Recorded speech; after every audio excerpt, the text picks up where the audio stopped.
তারপরে দেখো রয়েছে ভিডব্লিউ অর্থাৎ ভিউ পোর্ট উইথ, পুরো স্ক্রিনটার উইথ, ভিউ পোর্ট উইথের 1% 1 VW। যদি ভিউ পোর্ট উইথ 1000 পিক্সেল হয়, এই পুরো স্ক্রিনটা যেটা, যদি এটা পুরোটা 1000 পিক্সেল হয়ে থাকে তাহলে তার 1 VW হবে 10 পিক্সেল। কারণ 1000 মাল্টিপ্লাই 1% তাহলে 10 পিক্সেল। দেখো dot hero title font size 5 VW। Screen বড় হলে ফন্ট বড় হবে, স্ক্রিন ছোট হলে ফন্ট ছোট হবে। আর এটা হচ্ছে রেসপন্সিভ টাইপোগ্রাফির ক্ষেত্রে খুব ইউজফুল। ঠিক আছে, কীভাবে ইউজফুল দেখাচ্ছি দাঁড়াও তোমাদেরকে।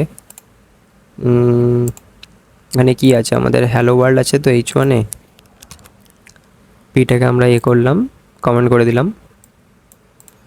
এখানেই দেখো আমি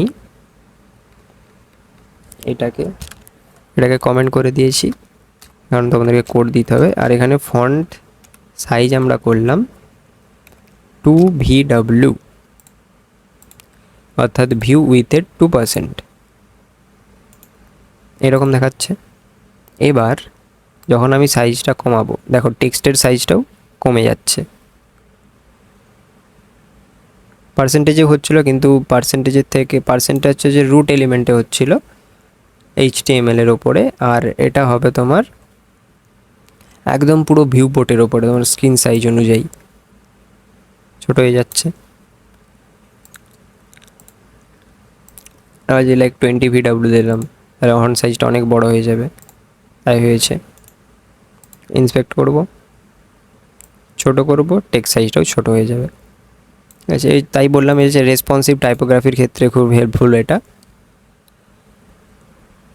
ওই PX-এর বদলে আমরা VW আর আরেকটা হচ্ছে VH, ভিউ পোর্ট হাইট, এই দুটো ইউজ করি সাধারণত রেসপন্সিভের জন্য। ঠিক আছে, পার্সেন্টেজটাও ইউজ করি, তবে এইগুলো VW অ্যান্ড VH-টা বেশি ইউজ করে থাকি। এগুলো আমরা প্রজেক্ট বানাতে খুব ক্লিয়ারলি জেনে যাব। ঠিক আছে, এখন আপাতত একটু দেখে নাও। এটাও সেম, 1 VH মানে ভিউ পোর্ট হাইটের 1%। যদি ভিউ পোর্ট হাইট 800 পিক্সেল হয় তাহলে 1 VH হবে 8 পিক্সেল। এতে হচ্ছে যে কি হিরো সেকশনের ভিউ পোর্টের হাইট অনুযায়ী তৈরি হবে। যেমন এখানে আছে ডট হিরো, তার হাইট 100 VH দিয়ে ফুল স্ক্রিন সেকশন। এটি ল্যান্ডিং পেজের ক্ষেত্রে খুব কমন একটা ভ্যালু। ঠিক আছে, মিন হাইট 100 VH দেওয়া থাকে। তাহলে কি হবে, পুরো এই যে স্ক্রিনটা দেখতে পাচ্ছ, এই স্ক্রিনের মধ্যেই কন্টেন্টটা থাকবে। ঠিক আছে, হিরো সেকশন যেটাকে আমরা বলি, এই প্রথম পেজটা সবসময় হয় হিরো সেকশন। আর তবে যে মোবাইল ব্রাউজারের ডাইনামিক ইউআইয়ের কারণে আমরা মডার্ন লেআউটসে DVH ইউজ করি, অর্থাৎ dynamic view port height use করে থাকি। এরপরেই আছে দেখো DVH। এটা মোবাইল ব্রাউজারের ভিজিবল ভিউপোর্ট পরিবর্তিত হলে DVH সেই পরিবর্তনের সাহায্যে সহজেই অ্যাডজাস্ট হয়ে যায়। এগুলো সবই রেসপন্সিভ পার্টের মধ্যে পড়ছে, বুঝতে পারছো তো? কারণ যখনই তুমি ডিফারেন্ট স্ক্রিন সাইজে যাবে, তখন তোমার এলিমেন্টগুলো কীভাবে বিহেভ করবে সেগুলোর জন্যই এগুলো ডিফাইন করা হচ্ছে। তারপরে VMIN, ভিউপোর্টের উইথ এবং হাইটের মধ্যে ছোট ভ্যালুর 1%। আছে VMIN, ভিউপোর্টের মিনিমাম ভ্যালু। উইথ যেমন ধরো 1200, হাইট 800 পিক্সেল আছে, তাহলে স্মলার ডাইমেনশন কত, 800 পিক্সেল, অর্থাৎ 1 VMIN ইকুয়াল 8 পিক্সেল হয়ে যাবে।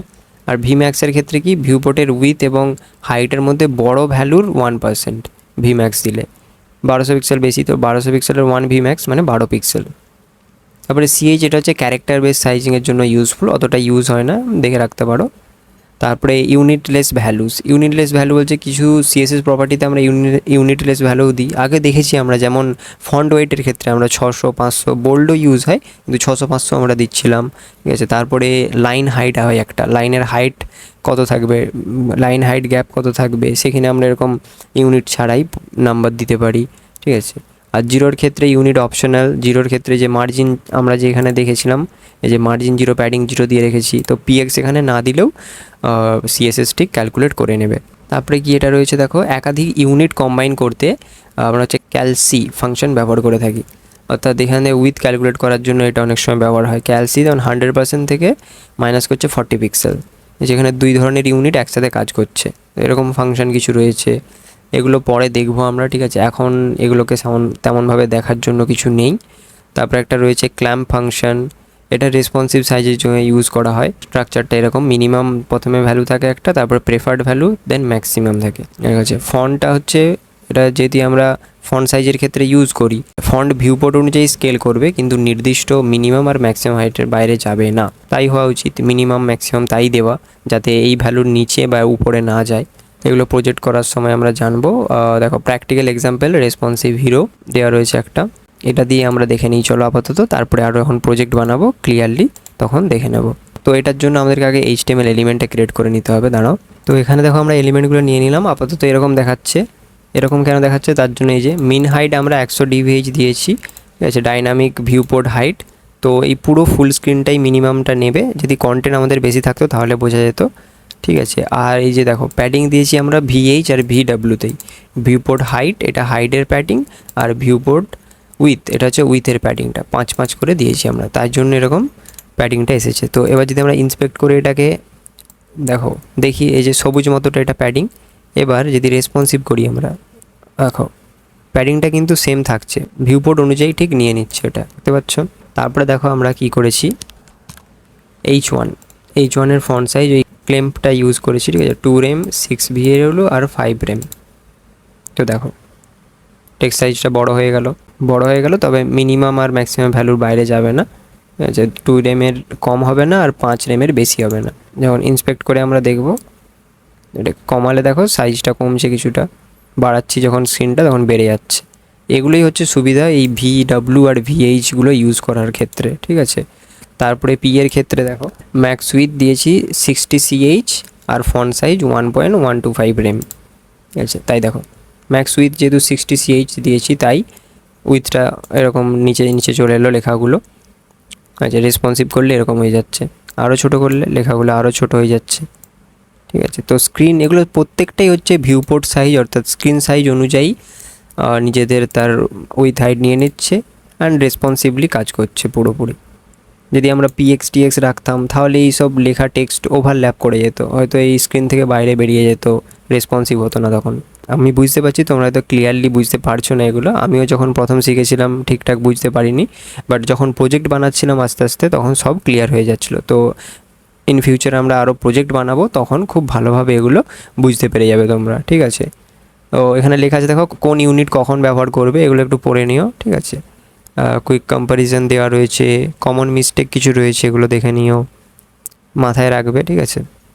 তারপরে মিনি চ্যালেঞ্জ একটা রয়েছে, হিরো সেকশন তৈরি করো তোমরা নিজে থেকে, মিন হাইট এরকম দিয়ে, দেন ক্লেম দিতে পারো, কন্টেনার উইথের জন্য পার্সেন্টেজ ইউজ করতে পারো, আচ্ছা। এগুলো তোমরা একটু নিজেরা ঘাঁটাঘাঁটি করো, পরে আমরা আরও ভিডিও আনবো, ঠিক আছে, সেখানে তোমরা খুব ভালোভাবে সব ক্লিয়ার করে নিতে পারবে। তো আজকের জন্য এতটাই, ঠিক আছে। নেক্সট ভিডিওতে আমরা CSS টাইপোগ্রাফির ব্যাপারে জানবো, এই ফন্ট ফ্যামিলি, ঠিক আছে, যেটা আমরা টেক্সটের স্টাইলিংটা চেঞ্জ করতে পারবো যার দ্বারা, ফন্ট ওয়েট, লাইন হাইট, ঠিক আছে। তো চলো দেখা হচ্ছে পরের ভিডিওতে।